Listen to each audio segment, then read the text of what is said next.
मान लेते हैं किसी शेयर की फेयर वैल्यू 100 रुपए, ठीक है। अब 100 रुपए के नीचे शेयर 90 रुपए भी मिल रहा है, 80 रुपए भी मिल रहा है और 70 रुपए भी मिल रहा है।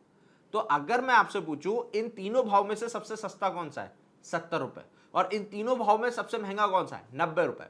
तो इसको बोलते हैं सस्ते में सस्ता मिलना या सस्ते में महंगा मिलना।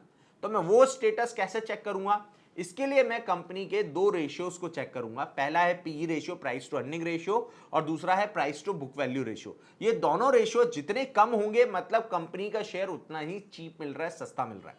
बट सस्ता और महंगे के लिए हमें कंपेयर करना पड़ेगा। तो इन दो रेशियो को हम कंपेयर करेंगे दो अलग अलग पैरामीटर से। पहला है सेक्टोरियल डेटा, कि सेक्टर का भी पी रेशियो होता है और सेक्टर का भी price to book value ratio होता है। तो मैं कंपेयर करके ये देखूंगा कि जो कंपनी का P ratio, price to book value ratio है, ये सेक्टर के डेटा से ज्यादा है या कम। ऑब्वियस सी बात है कम होना वैल्यू इन्वेस्टिंग के पॉइंट ऑफ व्यू से अच्छा है, ठीक है।